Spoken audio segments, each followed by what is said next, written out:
आज की इस वीडियो में मैं आपसे शेयर करने वाला हूं वो सभी पॉइंट्स, वो सभी बातें जो मैंने फॉलो करी थी, जिसकी वजह से मेरी सिक्योरिटी लॉ में एग्जेम्पशन आई थी in first attempt. Hello everyone, कैसे हैं आप सब? आई होप आप लोग बहुत ही बढ़िया होंगे, अमेजिंग होंगे।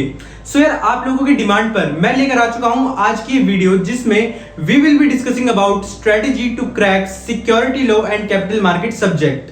यार, कुछ सब्जेक्ट ऐसे होते हैं like company law, tax law, security law. These are the beauty of CS executive. मैं इंपॉर्टेंस के बारे में बिल्कुल बात नहीं कर रहा हूँ, इंपॉर्टेंट तो हमारे लिए सारे सब्जेक्ट ही हैं, but I am talking about the beauty of the CS executive. ये तीन सब्जेक्ट ऐसे हैं जो सीएस एग्जीक्यूटिव को काफी इंटरेस्टिंग बनाते हैं। नो डाउट कि ये काफी लेंथी होते हैं, काफी लोगों को इसमें मुश्किलें आती हैं, बट दीज आर दो सब्जेक्ट जिसको आपने एक बार मन से पढ़ लिया तो ये आपको काफी इंटरेस्टिंग लगने वाले हैं। आज की इस वीडियो में मैं आपसे शेयर करने वाला हूं वो सभी पॉइंट्स, वो सभी बातें जो मैंने फॉलो करी थी, जिसकी वजह से मेरी सिक्योरिटी लॉ में एग्जेम्पशन आई थी इन फर्स्ट अटेम्प्ट। तो वो सारी बातें जो मैंने फॉलो करी थी वो मैं आपको शेयर करने वाला हूँ एक बेहतरीन तरीके से। आपको इसमें कुछ नहीं करना, सिर्फ और सिर्फ दो काम करने हैं। एक तो आपको सारे पॉइंट्स अच्छे से सुनने हैं, अच्छे से समझने हैं, और सेकंड काम यह है कि चैनल को कर लेना है सब्सक्राइब, एंड बाकी सारा काम मेरा। यार, now without wasting any time let's get started. Guys, first of all हम अपने सब्जेक्ट का security law and capital market का एक ओवरव्यू ले लेते हैं, जिसको हम प्यार से एसएलसीएम भी बोलते हैं। गाइस, इसमें हमारे दो पार्ट होते हैं, part A and part B. Part A deals with security law and part B deals with capital market portion. Part A हमारा 14 चैप्टर्स कैरी करता है with 70 marks of weightage, and part B हमारा 2 chapter carry करता है with 30 marks of weightage. यार, no doubt कि subject तो ये काफी इंटरेस्टिंग है, बट पढ़ते टाइम हमें ये काफी हैवी लगता है, बिकॉज इसमें काफी सारी एक्सेप्शंस हैं, काफी सारी इसमें लिमिट्स हैं, काफी सारी हमें पेनल्टीज पढ़नी पड़ती हैं, और काफी सारे इसमें प्रैक्टिकल क्वेश्चंस आते हैं। मैं आपको बताने वाला हूँ कुछ पॉइंट्स जिन पर आपको खास ध्यान रखना है, जो आपको फॉलो करने हैं सिंसियरली, ताकि सिक्योरिटी लॉ का पेपर आप क्रैक करके आओ और एग्जाम्पशन लेकर आओ। यार, फर्स्ट पॉइंट इज दैट कि जितने भी लिमिट बेस्ड कॉन्सेप्ट हैं उन सबको आप एक चार्ट पर लिख लो और अपनी दीवार पर चिपका लो, जहां आपकी नजर फ्रीक्वेंटली जाती रहती है, ताकि ये चीज आपको बार बार रिकॉल होती रहे, ताकि आगे चलकर आपको लिमिट्स में कोई प्रॉब्लम ना आए।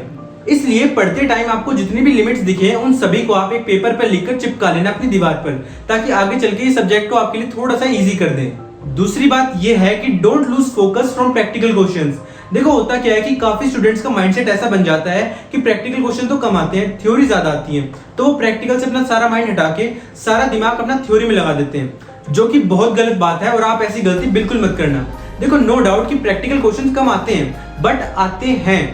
प्रैक्टिकल क्वेश्चन आपको देखने को मिल जाएंगे, जैसे आपको डेरिवेटिव्स में call option, put option, mutual funds जैसे हमारे एनएवी वाले क्वेश्चन हो जाते हैं। ऐसे आपको काफी जगह प्रैक्टिकल क्वेश्चन देखने को मिल जाएंगे।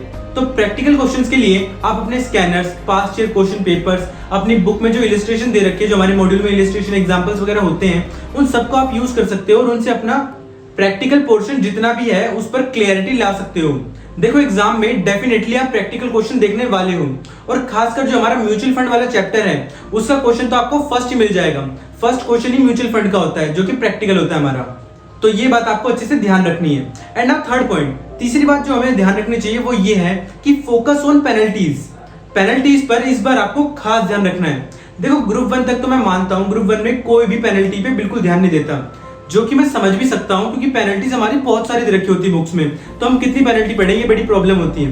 बट सिक्योरिटी लॉ के सब्जेक्ट में पूरी पॉसिबिलिटी है कि पेनल्टी के ऊपर क्वेश्चन बन सकता है। 50-50 चांसेस है कि एग्जामिनर आपसे सिक्योरिटी लॉ के एग्जाम में पेनल्टी बेस्ड क्वेश्चन पूछ सकता है, तो इस बात पर भी आपको खास ध्यान रखना है।